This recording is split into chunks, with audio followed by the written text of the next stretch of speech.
দেখে লোভনীয় মিষ্টি মিষ্টি মনে হচ্ছে, তাই তো? হ্যাঁ বন্ধুরা, আজকে আমি গাজরের লাড্ডু বানিয়েছিলাম, সেটাই আজকে আপনাদের সাথে শেয়ার করব। হ্যালো বন্ধুরা, আসসালামু আলাইকুম রহমতুল্লাহি ওয়া বারাকাতুহু। আশা করি আমার সকল বন্ধুরা অনেক অনেক বেশি ভালো আছেন এবং সুস্থ আছেন। গাজরের লাড্ডুগুলো বানানোর জন্য আমি এখানে 3টে গাজর নিয়েছি, যেখানে প্রায় 500 গ্রামের মতো হয়েছে। প্রথমেই আমি গাজরগুলোর উপরটাতে ছুরি দিয়ে আস্তে আস্তে খোসা ছাড়িয়ে নিয়েছি। তারপর গাজরগুলোকে ভালো করে ধুয়ে নিয়েছি এবং এই কেচিনের সাহায্যে কুচি কুচি করে নিচ্ছি। আমি দেখেছি এই গাজরের লাড্ডু বানানোর জন্য অনেকেই গাজর সিদ্ধ করে ম্যাশ করে নেয়, কিন্তু আমার কাছে সেটা মনে হয় যেন একদম ভর্তা টাইপের। কিন্তু এভাবে কেচিনের ছোট সাইডটাতে কুচি করে নিলে বেশি ভালো লাগে। যাই হোক, সবার পছন্দ তো আর এক নয়, যার যেরকম ভালো লাগে সে সেভাবে তৈরি করে নেয়। দেখো, আমার কিন্তু গাজরগুলো সব কুচানো হয়ে গেছে। দেখতে কি দারুণ লাগছে, তাই না? এবার আমি গাজরগুলোকে একটা বাটিতে উঠিয়ে নিচ্ছি। আসলে গাজর ছোট বড় সবার জন্যই কতটা যে উপকারী আমরা তো জানি, কিন্তু বাচ্চাদের খাওয়ানো খুবই অসম্ভব হয়ে পড়ে। তাই তো আমাদের মায়েদের বাচ্চাদের খাওয়ানোর জন্য বিভিন্ন আইটেম তৈরি করতে হয়। অবশ্য এভাবে গাজরের লাড্ডু তৈরি করলে আমার হাজবেন্ডও খুব পছন্দ করে।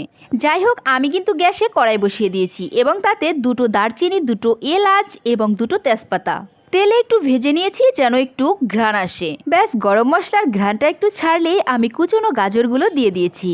এবার ভালো করে নাড়াচাড়া করে মিশিয়ে নিচ্ছি। এখানে আমি একটা কাঠের খুন্তি নিয়েছিলাম, কিন্তু ভালো করে নাড়াচাড়া করতে পারছিলাম না, তাই তো আমি পরে আবার খুন্তিটা চেঞ্জ করে নিয়েছি। আমি অল্প আঁচে ঢেকে ঢেকে গাজরগুলোকে সিদ্ধ করে নিয়েছি। গাজরগুলো কিন্তু মিহি করে কুচানোর জন্য বেশিক্ষণ অপেক্ষা করতে হয়নি, খুব তাড়াতাড়ি সিদ্ধ হয়ে গেছে। গাজরগুলো যখন প্রায় 80% সিদ্ধ হয়ে যাবে তখন আমি এর মধ্যে 1 কাপ দুধ দিয়েছি। দুধটা কিন্তু আমি অবশ্যই আগে জাল করে ঠান্ডা করে নিয়েছিলাম।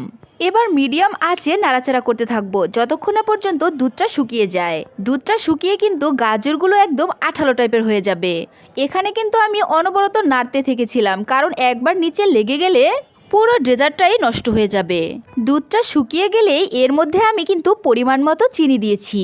গাজর তো এমনিতেই মিষ্টি হয়, আর তাছাড়া মিষ্টি বা লাড্ডু কিন্তু একটু বেশি মিষ্টি না হলে ভালো লাগে না, তাই আমি অনেকটা পরিমাণ চিনি দিয়েছি। আর স্বাদটাকে একটু ব্যালেন্স করার জন্য আমি একটু সামান্য লবণ দিয়েছি। ব্যাস, এই পর্যায়ে কিন্তু গাজরগুলো একটু পানি ছেড়ে দিবে। আমি অনবরত নাড়াচাড়া করতেছিলাম আর খুন্তির সাহায্যে একটু থেতলে দিচ্ছিলাম।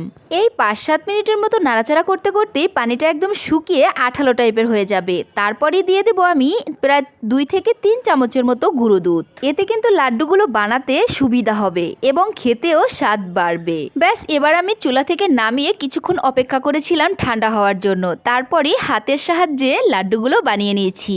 আমি তো লাড্ডুর আকার দিয়েছি, কিন্তু অনেকেই সন্দেশের মতো চ্যাপটা চ্যাপটা আকৃতি দিয়ে থাকে, যার যেরকম পছন্দ আর কি। যাই হোক, এই লাড্ডুগুলোকে আমি একটু আকর্ষণীয় করে তোলার জন্য লাড্ডুর উপর দিয়ে কিছুটা গুঁড়ো দুধ ছিটিয়ে দিয়েছিলাম। আমার আজকের গাজরের লাড্ডুর রেসিপিটা কেমন লেগেছে বন্ধুরা, অবশ্যই কিন্তু কমেন্টে জানিয়ে যাবেন। খেতে কিন্তু অনেক মজা হয়েছিল, অবশ্যই আপনারা একবার ট্রাই করে দেখবেন, ভালো লাগবে। আমার সকল ফেসবুক আপু ভাইয়াদের জন্য রইল অনেক অনেক দোয়া এবং শুভকামনা। সবাই ভালো থাকবেন, সুস্থ থাকবেন, আমার পাশে থাকবেন। আল্লাহ হাফেজ।